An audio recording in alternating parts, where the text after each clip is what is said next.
Zdravíme všechny exoty. Tohle je Studio Lidé a země, já jsem Veronika Kratochvílová a můj dnešní host je cestovatelka, která má neklidné nohy a na většině svých expedic taky koloběžku. Veronika Jiříčková. Čau, Veru. Ahoj. Vítej mezi námi exoty. Jsi doma? Cítím se tady dobře. Skvělý. Jsem moc ráda, že jsi udělala čas. Veru, jak jsem říkala na začátku, pro tebe je signifikantní ta koloběžka. Prostě všichni si tě spojují, jsi taková cestovatelská princezna koloběžka. Nemáš někdy chuť tu koloběžku nechat doma a vyrazit na expedici bez ní? Já občas vyrážím na expedice bez koloběžky. Někdy vezmu batoh a vyrazím někam do hor, po případě nějakým jiným způsobem, ale ta koloběžka ke mně přirostla. Jakože i když jsem třeba měla někdy v plánu, že by dala nějakou dlouhou několikaměsíční cestu pěšky, tak jako si vlastně říkám, že ty delší cesty nechám asi pro tu koloběžku a na ty hory vyrážím třeba na týden, 2, maximálně něco takového. Protože ta koloběžka vlastně, ta příprava na tu cestu, nebo takhle, ta koloběžka se prostě vejde jenom někudy, že jo? Že ty musíš tu cestu mít jako s tou koloběžkou nějak, anebo ji hodíš třeba na záda a pokračuješ, jako že na ní nejedeš. Jak to jako funguje? Musíš být furt jako na silnici, mít to naplánovaný, anebo je to... A když jedu na dlouhé cesty s koloběžkou, tak vybírám cyklotrasy, což ne vždycky není teda asfalt, ale nějakým způsobem, než jsou takové ty úplně nejvyšší hory, nejvyšší terén. Ale když jedu na koloběžce třeba na lehko, bez brašen, nebo mám třeba jenom batůžek, tak se potom dá i hodně extrémní terén a to třeba potom se i ponáší koloběžka na zádech a tak, ale jako když jsou tam ty brašny, tak to úplně nejde hodit na záda to. Co znamená extrémní terén v tomhle pojetí? No tak jako jela jsem třeba s koloběžkou i nějaký downhilly, fakt. Třeba terén a jako já do terénu jezdím docela často, jako vlastně paradoxně mě to baví s tou koloběžkou hodně a jezdíme buď právě ty downhilly nebo různé jako výlety, kde fakt jako vybíráme trasy, na mapách naklikáme pěší turistika a podle toho to potom vypadá. Po případě já teda jako nejsem závodník, nezávodím, ale mám jednu jedinou výjimku, kde máme takový krásný 4denní závod, kdy fakt 4 dny prostě jedeme cestou, jako kdyby člověk nešel normálně jako s rozumem ani pěšky. A my tam jedeme s koloběžkama a strašně to užíváme. Každý rok je to někde jinde. Jo, takže vy si vlastně vždycky jako určíte cestu a je to... Přesně tak, no. No, já právě směřuju tam, že vlastně ty, když se upneš na nějaký dopravní prostředek, který vlastně je třeba ta koloběžka, tak vlastně postupem času možná třeba jako, víš, jestli ti to třeba jako nechtěla by si to zrychlit, já nevím, na motorce, nebo naopak jako změnit třeba na kole, jako jestli se to třeba nevyvíjí, i ten vztah, jo, protože vlastně čím víc je člověk jako na cestách, tím víc získává nějakých takových jako prostě jestli třeba se to nemůže někam jako ještě proměnit. Jakože prostě to je vlastně stigma trošku mít. To je ta holka, co je na té koloběžce. To je prostě takový to. A teď zrovna jsem třeba chtěla jít na motorce, jestli se nemáš chuť třeba tu koloběžku už zahodit. No já právě, když už někde vyrážím třeba pěšky, tak mi potom lidi píšou, a kde máš jako koloběžku? Právě, no. Proč jako dáváš příspěvky jako z tury, jako bez koloběžky? Říkám, no. Taky můžu občas bez koloběžky. A teď jsme třeba byli s kamarádem v Irsku, kdy jsme byli, jako, jenom jsme si půjčili auto a projeli jsme nějaký, jako, nějaká místa autem a taky jsme tam dali nějakou túru, takže ne vždycky je to opravdu s tou koloběžkou. Ale vlastně čím víc na té koloběžce jezdím, tak tím víc ty delší cesty mě vlastně baví fakt jako na té koloběžce. Fakt jo, takže jsi fakt s ní srostlá natolik, že tě to furt baví. Přesně tak. Je taková ideální rychlost, že to není až tak pomalu jako to pěší, zároveň to není tak rychle jako auto nebo kolo třeba a zároveň je to úžasný seznamovací prostředek, protože lidi ve světě koloběžky neznají, takže já vždycky říkám, že to je jako cestování 100 nebo 150 let dřív, kdy prostě když lidi viděli, že putuje nějaký poutník krajinou, tak se ho ptali, kam jde a prostě byl pro ně jako nějaký exot svým způsobem, protože to nebylo běžné, že by někdo putoval krajinou. A dneska už jako cestovní ruch je samozřejmě někde jinde, takže když někdo prochází krajinou, se další cestovatel nebo turista, tam mě už nezajímá, že jo. Ale na té koloběžce se to trošku vrací se k tomu, že ti lidi se o mě zajímají třeba a takhle se seznamují se spoustu lidí po cestě. A jestli jsou místní nebo prostě další turisti třeba. Vybavuju si právě jeden titulek, kde bylo, že jako jet na té koloběžce jak na jednorožci, že prostě to způsobí takový jako halo. Ale vlastně myslím si, že jsou místa, zvlášť po Evropě, kde asi to úplně jako není zas takový halo. Nebo ty myslíš spíš ty místa, které jsou jako takový specifický, že ty se tam najednou objevíš na té koloběžce na těžko a ty lidi jako interagujou jenom tím, jako, co tady děláš jako na tomhle? Nebo, to se taky stává, to je pravda. Mám třeba takový jako fajn zážitek, když jsem právě ten terénní závod, vyjela jsem na nějaký úplně šílený kopec, kde se pak šlo přes nějaký jako skály a podobně, že pak jsem ta koloběžka musela poponášet na zádech a tak. Teď jsme tam většinou na ten vrchol a tam byl nějaký turista. co tady děláte s tou koloběžkou? To projížďka, že odpolední, sobotní, proč ne? Jako, normálka, to já, kdybyste viděl, co já všechno jako jezdím, a on se mi tak podíval, no, já to vidím, vy jste určitě schopná úplně všeho. Takže i v Česku se nebo takhle se něco stane. Ale, ku podivu, jediná země, kde jsou na koloběžky lidi zvyklí, je Česko. Jo. Dokonce i v Rakousku si mě jeden pán ptal, jestli jsem si koloběžku vyrobila, nebo si se dá někde koupit. Fakt, jo. A tam se třeba jsou koloběžkové komunity, Polsko, Nizozemí, je v Anglii třeba nějaká koloběžková komunita. Spousta jako zemí ty komunity má, ale je tam těch lidí s těma koloběžkama tak strašně málo, že to vlastně ty lidi neznají. Že to furt ten jednorožec. Furt je to ten jednorožec, pořád vidí prostě něco, co v životě neviděli a nechápou, jak to funguje ti lidi. A no, jako takže prostě fakt jako, když třeba se říká, že v Polsku, když potkáte prostě člověka na koloběžce, tak to bude asi Čech, protože těch Poláků je tam fakt jako málo, co na tom jezdí. Ty vlastně cestuješ sama hlavně, převážně s tou svojí koloběžkou, tak je to i to, že třeba ta koloběžka tě tak trochu jako chrání, ti dělá toho parťáka, že na sebe natolik upozorníš, že prostě seš jakoby vlastně chráněná i tou společností trochu, že protože jo, tady včera projížděla ta holka na té koloběžce, takže kdyby náhodou. Je pravda, že se mě občas lidi hodně pamatují, třeba jako na Islandu byly krásné setkání, kde jsem potkala někde nějaký lidi a o 400 km dál někde zase a oni byli autem a já na koloběžce a nechápali, jak to, že jsem tam ve stejnou dobu jako oni. A že věděli, že no, už vás potkali tam, a už jak jako prostě věděli, že tam jako ten šílenec na koloběžce je. Rozhodně mi koloběžka dělá parťáka. Takže jako beru to, jako, že to je můj ten parťák na cesty, kámoš, se kterým prostě si to užíváme a těším se vždycky na další výlety s ním. Ale že bych to brala jako ochranu, to asi ne. To... Bereš tu koloběžku vždycky jako, máš jednu, nebo jich máš víc? Máš jako, vybíráš si podle terénu, třeba jestli má větší kola, nebo prostě máš nějaký univerzální model? Mám jenom 4 koloběžky doma. Ale mám jako na tady ty další cesty, mám třeba jenom jednu, nebo teďka jsem obnovila jako druhou, ale mám vždycky jednu konkrétní, kterou vím, že na to dám prostě brašny a na to vyrážím na větší cesty. Tam mám doma ještě čistě silniční koloběžku, když chci prostě rychle někde si dát nějaký jako rychlo trénink, někde jenom po asfaltu.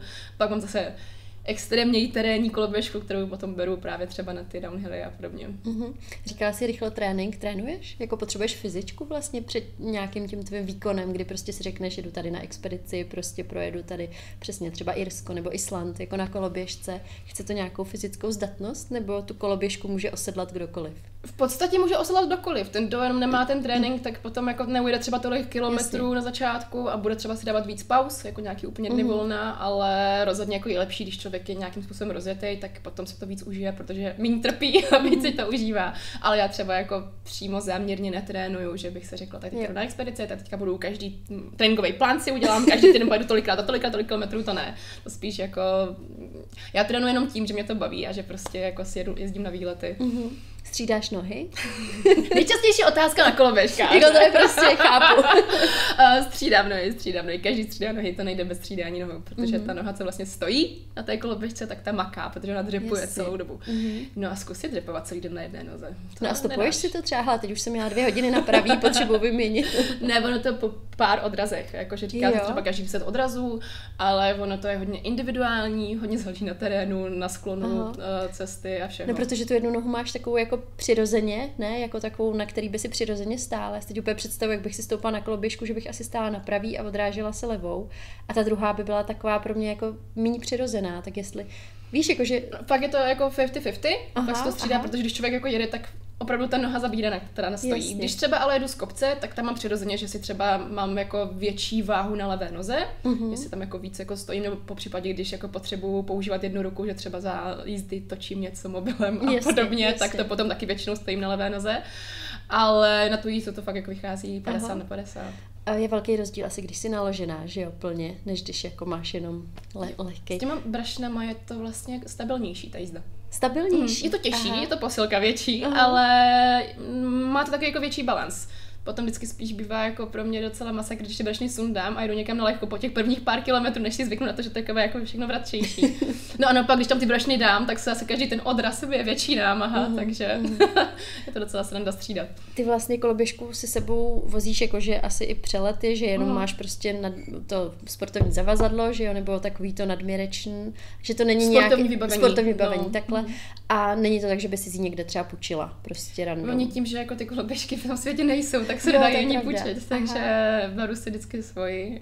Takže furt taková ta zkušenost, že tady, když jsem na Šumavě, jasně půjčíme si koloběžku, ale vlastně ono to asi není opravdu jako takový rozšířený fenomén.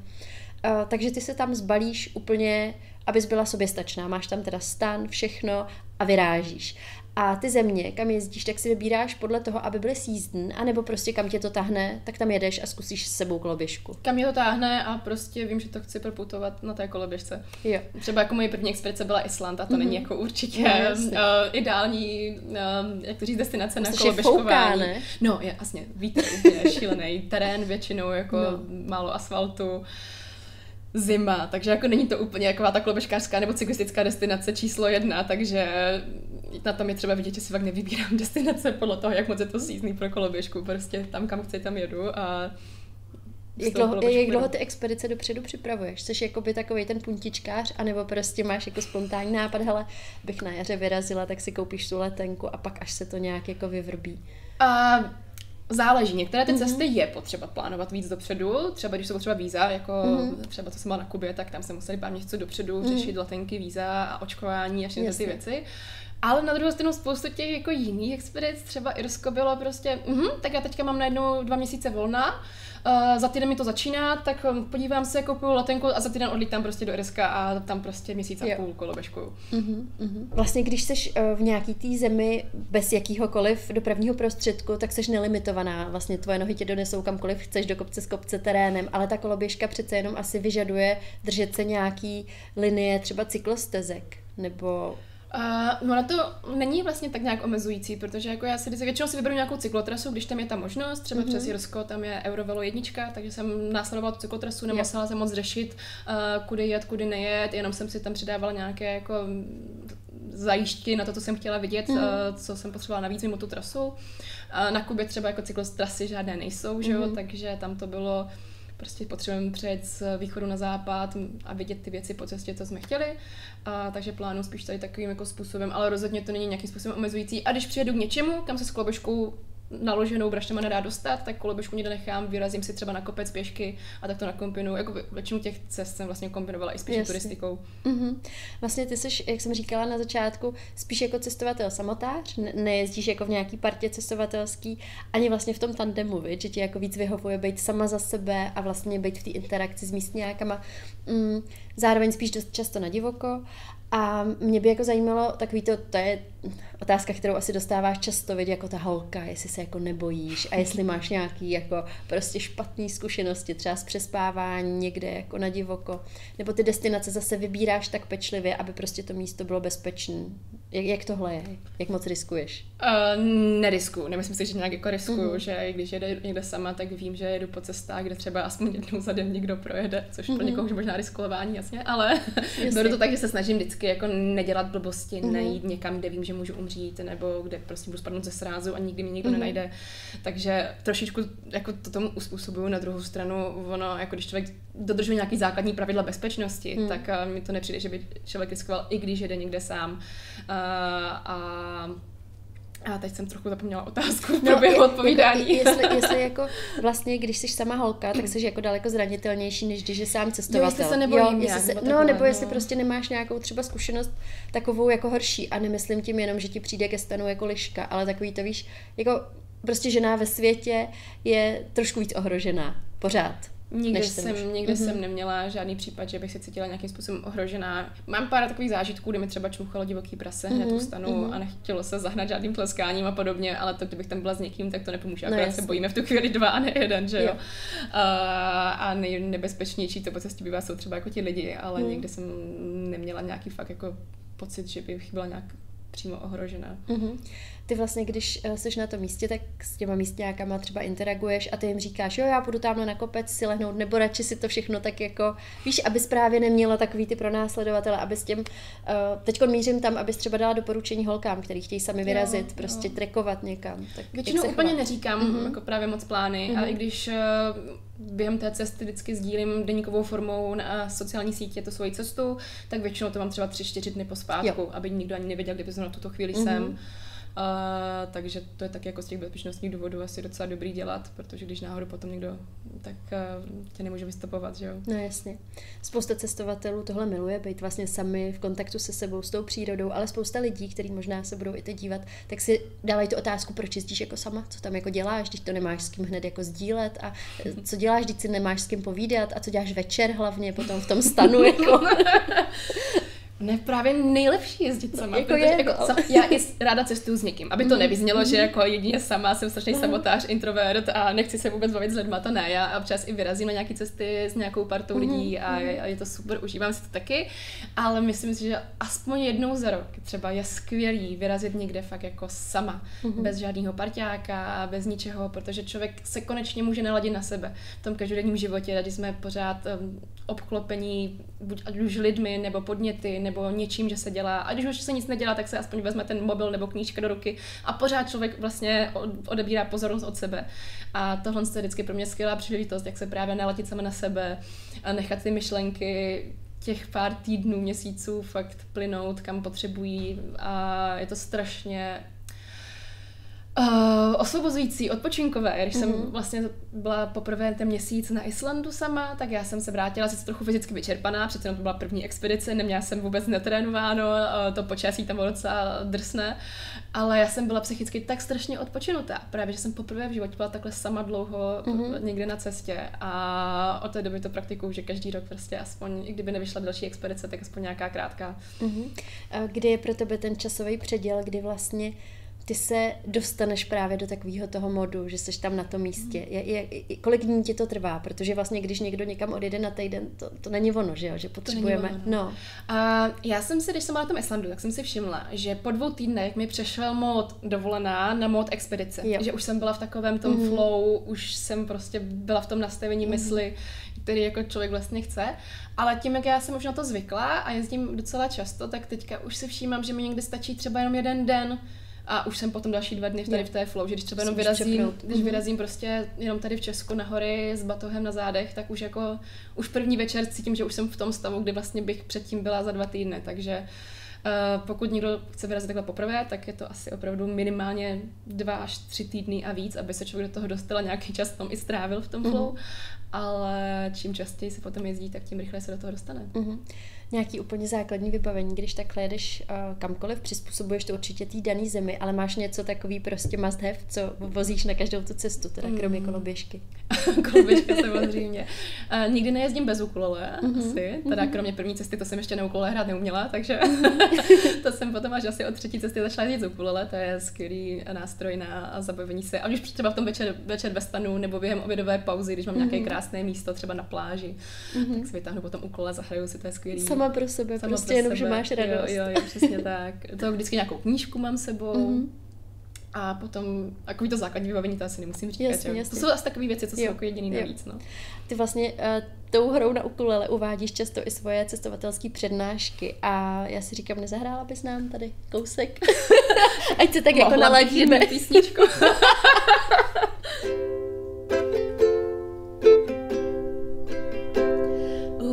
The summertime is coming and the trees are sweetly blooming and a wild mountain town goes around the blooming heather. Will you go see go? And we all go together.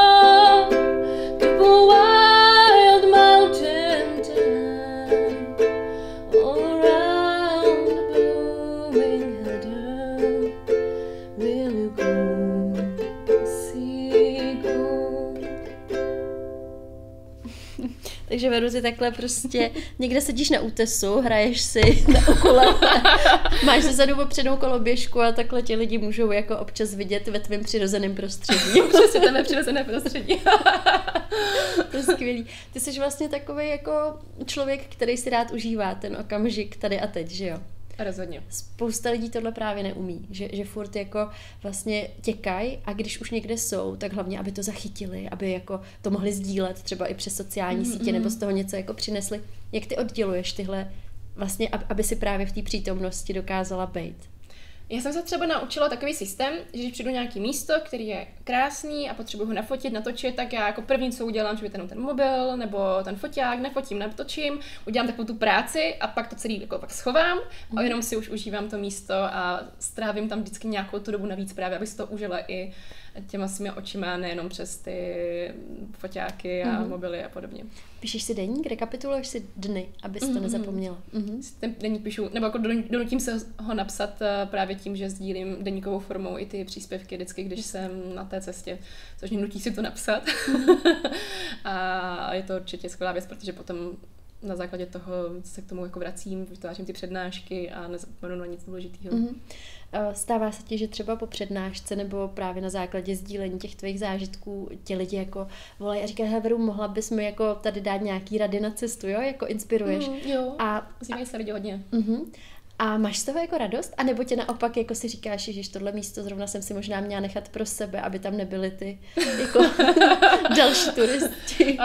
Nemyslím si, že bude mě někam naběhnou úplně daví lidí, takže to je asi dobrý. Ne, mám z toho vždycky radost. Já to i proto dělám, abych motivoval lidi, aby šli za svými sny, aby nezapomínali na to, že prostě když něco chtějí udělat, tak není na co čekat a nevadí, když nemají zrovna parťáka na cesty, že můžou vyrazit vždycky sami a i když se někde bojí, tak jsou vždycky místa, kde prostě se dá začít a postupně přidávat obtížnost. To si vlastně vybavuju, loni, myslím, jsem byla na tvojí přednášce o Madeiře a to je vlastně takový hezký jako startovací, jako dát si nějaký track, kde je to bezpečný, krásný a třeba zvlášť pro holku, že jo, protože já furt se snažím jako motivovat i ty holky, který vlastně si říkají, ježiš, ale sama, teď jako teď jsem hrozně jako zranitelná a pak jsou tady cestovatelky jako seš ty, která vlastně ukazuje, jak je to vlastně easy, že vlastně to není nic jako, že nemusí být úplný exot, aby prostě jako se zbalila na cesty a udělala si dobře, že jo, tou cestou. Že to je vlastně, co pro tebe byla taková iniciační jako cesta? Kam jsi vyrazila úplně sama? Byl to ten Island s tou koloběžkou? Island byla taková jako první expediční cesta, ale já jsem už předtím vyrazila pracovat na 3 měsíce na Kypr, kde jsem vlastně tak pak byla úplně sama, neznala jsem vůbec nikoho. Takže to byla taková první jako delší cesta, ale nebyla to expediční, bylo to něco jiného, bylo to částečně pracovní. Ale dá se to považovat asi jako první taková cesta. A je to závislost, že jo? Asi.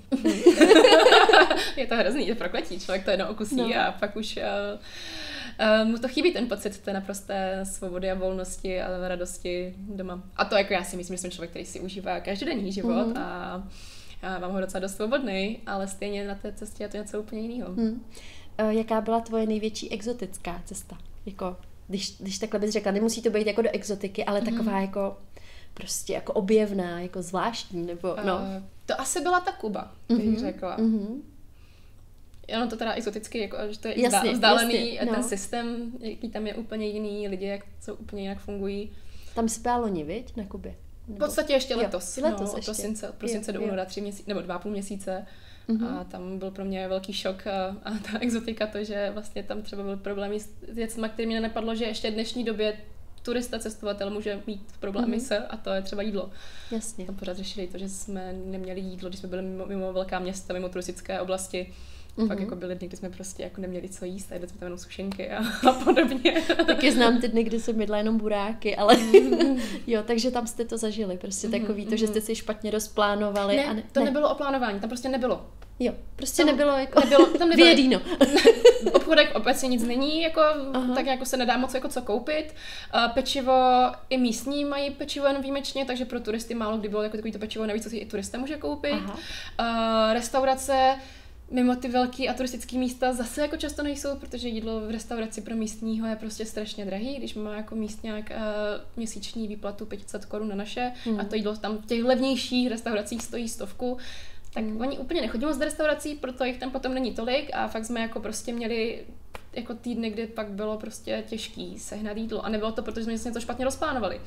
Tam prostě nebylo co jako plánovat, jenom jsme vždycky věděli, že přijde nějaký město a doufali jsme, že tam něco najdeme. A jaká jsi, když jsi hladová? Já jsem v pohodě. Ne, já si myslím, že jsem v pohodě. Já se i učím s tím hladem trochu pracovat, že dřív jsem to měla, že když jsem byla jako hladová, tak jsem ještě spadala do takových těch stavů, že mi bylo fakt jako špatně, že se mi točila hlava.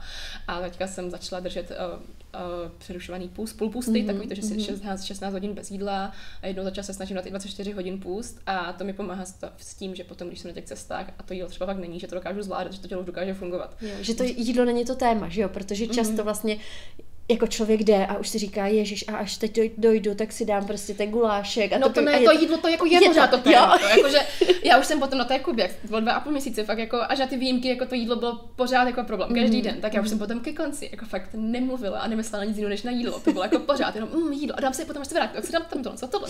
A teďka jsem prostě jenom tak jako jela a najednou mi před očima prostě skakovaly různý jídla a dobrůdky a to bylo hrozné. Zhubla jsi během té jako expedice na Kubě? Já nevím. Nevíš prostě, ale často ptají, já nevím. Jasně, to je tak jako off topic, ale jakože vlastně mě zajímá, když takhle člověk někde si něco vytrpí, tak pak vlastně je to takový, že jako ono to má ještě tu přidanou hodnotu, že jo, že když to není úplně takový to, jako, že to překypuje všim, že vlastně ono, když člověk si šáhne na fyzický dno, i se třeba potýká s nějakýma jako nepříjemnostma typu tak vlastně jako ten zážitek z té cesty je ještě víc takový jako surový, že vlastně teď sama říká, že to bylo exotický a i třeba tím, že tam nebyl dostatek jako něčeho, no. A co plánuješ? Vietnam, viď, si říkala? Ne? Japonsko, Japonsko, promiň. No, dostala jsem takový šalý nápad, že přejedu celé Japonsko ze severu na jih. Snažím se teďka nějak jako naplánovat. Na koloběžce samozřejmě. Bude to asi na celá dlouho, tak jako řeším takové věci, jako jak víza a jak to skloubit, aby mi vyšly finance, jak to skloubit s prací a začala jsem se učit japonsky, protože Japonci moc neumí anglicky. Možná bude hodit, víš? Takže aspoň abych se nějak domluvila, ale je to masakr, ta japonština, docela s tím bojuju. A chystáš se sama teda na tu cestu. A kdy zhruba? Někdy během příštího léta. Nebo jako léta, prostě v těch letních měsících, jako léto myslím od jara do podzimu rozmezí. Takže tak půl roku jako máš na přípravu a nějaká teda větší akce od severu na jih si říkala. A kolik na to budeš mít času? Nevím. Nevíš prostě. Já to ještě musím právě vypočítat, jak to zvládnu, protože ono oficiálně jde získat víza jenom na 3 měsíce. Jasně. A za 3 měsíce to asi nestihnu, protože ono je to 3000 km, když to spojím jako jenom v mapě. Takže když je to 3000 jako základní trasa, tak už tam to bude 4 až 5. Což by se třeba dalo zvládnout i za ty 3 měsíce, ale já zase nechci úplně, bych jako spěchala. A druhá věc, možná u toho budu třeba potřebovat 1-2 dny jako v týdnu nějak pracovat záleně. A to už potom zase mi to vezme ty dny v týdnu, takže už to potom zase nebudu možná stíhat za ty 3 měsíce, takže vlastně vůbec nevím, jak to naplánovat. Jenom víš, že tam pojedeš. Jenom vím, že tam pojedu. Ale to jsou takový detaily, to se nějak podá už. Ono to rozhodnutí vlastně a ten nápad, to je to primární, že jo. Pak už se všechno dá nějak zařídit. Co bys třeba doporučila lidem, kteří právě mají nějaký takovýhle sen, jako a od čeho se odrazit, že přesně ty říkáš, jako no tak práci to udělám nějak jako na cestě, ale rozhodně to není ten tvůj jako limit, že jo, že je to prostě jako, to se tam nějak do toho jako zakomponuje. Tak co třeba je takový to tvoje doporučení, když se někdo říká, že to se má, to bych taky jako chtěl, tak jak se k tomu jako dostat? No, jak se k tomu dostat? Uvědomit si, co chci, je první krok. A když člověk ví, co chce, tak potom už potom to jde relativně jednoduše jít, protože důležité věc, co chci, a pak už ten vesmír se nějak vždycky, jak se říká, je důležité věc, co chceš, a pak se vesmír spojí, aby ti to vždycky dal. Tak a nepřemýšlet nad tím moc, prostě řeknu si, jedu do Japonska, tak jako řeknu, jdu do Japonska a takový ty jako detaily, kdy přesně a kdy odletím, kolik budu potřebovat sebou peněz, to se prostě vyřeší až jako všechno časem. Ty věci vždycky nějak jako přijdou. Důležitý jako nepřemýšlet nad tím, co se stane, když a já jim tam nebudu rozumět. A co když to jídlo mi tam nebude chutnat, teď jsem nedala ani řízek, nebo jako řízek znamená, to se v Japonsku dá dát, že jo. Ale takový ty jako prostě věci vlastně jako není vůbec jako, to nejsou problémy, to nejsou překážky. Důležité je prostě vyrazit, udělat ten první krok, stoupnout si na té koloběžce na tom startu. A ten začátek vždycky těžký. To jako i já do dneška mám takový ty pocity, ani ne tak jako na tom startu v té destinaci. Jako když třeba fakt jako takový to nepříjemný, když mám tu koloběžku v té krabici, je to těžký. Teďka se s tím prostě dostávám na to letiště. Teďka nevím, jestli mi to na tom letišti všechno prostě projde, jestli mi to všechno vezmou. Tak co vždycky ty chvíle si říkám, proč já si tohle pořád dělám. Prostě kdyby člověk seděl doma, v klidu být doma, vyjet si prostě do Chorvatska na dovolenou, jenom to byla taková pohoda, že jo. No a pak jako o 5 minut později úplně už nadšená, já vím, proč to dělám, to je skvělý. takže budeme moc sledovat tak zhruba za půl roku tvůj přejezd Japonskem na neklidné nohy. Přesně tak. Tak jo, Peru, tak přeju hodně štěstí, ať se to podaří. Děkuji a díky moc, že jsi udělala čas. Děkuju.